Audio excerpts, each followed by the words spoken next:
किराएदार बेटा। उठ जा नालायक, सुबह के 8 बजने को है। तुझे एग्जाम नहीं देना क्या? थोड़ी देर और सोने दीजिए ना पापा। तू उठता या फिर मैं तेरे ऊपर पानी फेंकूं? रोज गधों की तरह सोता रहता है, पेपर की कोई टेंशन ही नहीं है। और एक हमारा समय था जब हम पेपर में फेल होने के डर से रात भर पढ़ा करते थे, सो ही नहीं पाते थे। तो क्या अब आप उसका बदला मुझसे लेंगे?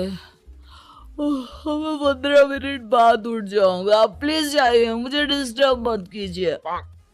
इतना कहकर रौनक रजाई ढककर फिर से सो जाता है। तू ऐसा नहीं मानेगा, रुक मैं अभी पानी लेकर आता हूँ।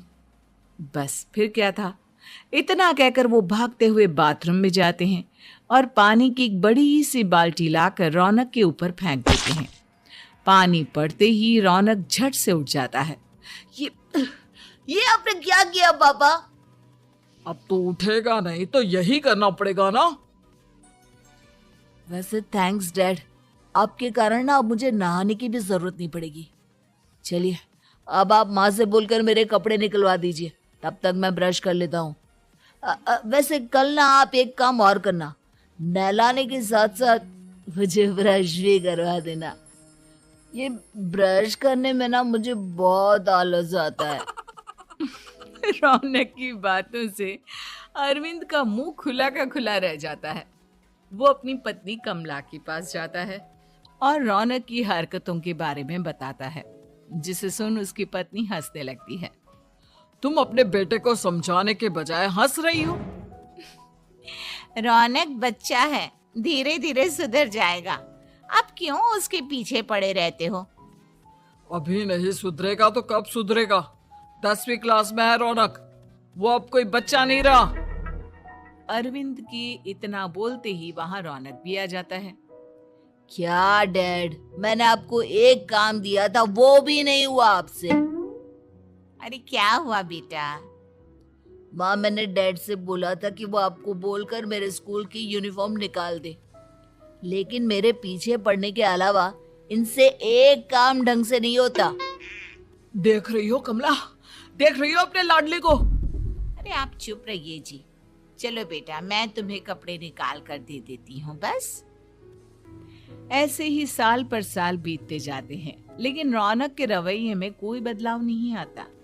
वो पहले से भी ज्यादा आलसी और पूरी तरह अपने माता पिता पर निर्भर हो जाता है। 2 साल बाद पता नहीं कहाँ गायब रहता है पूरे दिन, अब तक तो आ जाना चाहिए था। अरे आप इतनी फिक्र क्यों कर रहे हैं उसकी? दोस्तों के साथ खेल रहा होगा, आ जाएगा अभी। ये कोई टाइम है खेलने का? 10 बजने वाले हैं, इतनी रात में कौन खेलता है? कमला कुछ कहती उससे पहले ही रौनक वहां आ जाता है।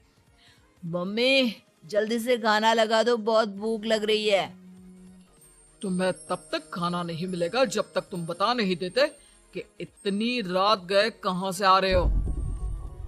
ओ प्लीज डैड, अब आप एसी पे प्रद्युमन बनकर मेरे सर पर बंदूक लेकर मत बैठ जाना। अपनी फालतू की बकवास बंद कर और बता कहां से आ रहा है। माँ अब समझाइए ना डैड को। बता देना बेटा, इनको भी तसल्ली हो जाएगी। आप बोल रही हैं तो बता देता हूँ, मैं दोस्तों के साथ मूवी देखने गया था, इसलिए देर हो गई। तो इन सब चीजों में मेरे पैसे उड़ाता है। कभी 1 रुपया कमाने के बारे में सोचा है तूने?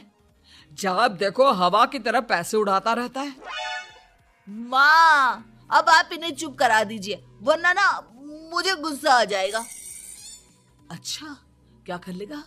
बता ना, क्या कर लेगा तू? वैसे बात तो ठीक ही है, मैं कर ही क्या सकता हूँ। पैसे तो फिर भी मैं आपसे ही मांगूंगा ना। चलिए अब ये सब बात छोड़िए और मम्मी मेरे लिए खाना लगा दीजिए। अभी लगा देती हूँ बेटा। मैं बता रहा हूँ कमला, एक दिन ये ऐसे ही बिगड़ जाएगा। ओफो, आप क्यों इतना पीछे पड़े रहते हो मेरे बच्चे के? बात की बाद में देखेंगे, अभी आप शांति से उसे खाना खाने देंगे? अगले दिन। डैडी, मुझे 10,000 रुपए चाहिए। हाँ? अब इतने पैसे क्यों चाहिए तुझे?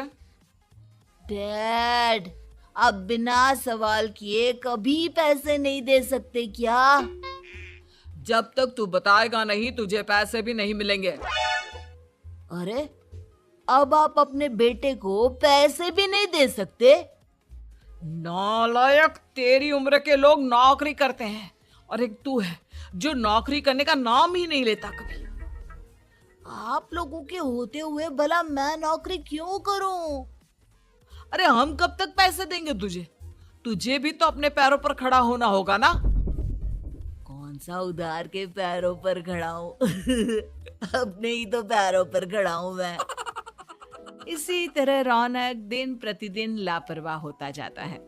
उसकी लापरवाही को देखते हुए अरविंद और कमला अपने बेटे की शादी कराने का फैसला लेते हैं और 1 महीने के अंदर अंदर ही रौनक की शादी मेघा नाम की लड़की से करा देते हैं। शादी के कुछ दिन बाद, रौनक, मुझे एक अच्छी सी साड़ी चाहिए, आप ला दोगे ना? हाँ, क्यों नहीं। कितने तक की आती है साड़ी? यही करीब 5,000 तक की। तुम चिंता मत करो, मैं आज ही डैडी से पैसे मांगकर तुम्हारे लिए साड़ी ले आऊंगा। आप कब तक ऐसे ही अपने पापा से पैसे मांगते रहेंगी? कोई अच्छी सी नौकरी क्यों नहीं कर लेते आप? अरे डैड के होते हुए मुझे नौकरी करने की जरूरत ही क्या है?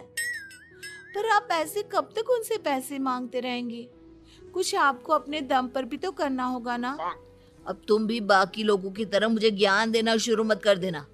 साड़ी चाहिए ना तुम्हें, मिल जाएगी बस। इतना कहकर रौनक अपने पिता से पैसे मांगने चला जाता है। डैडी, मुझे 5,000 रुपया चाहिए। अब 5,000 क्यों चाहिए तुझे? वो मेघा को साड़ी चाहिए थी।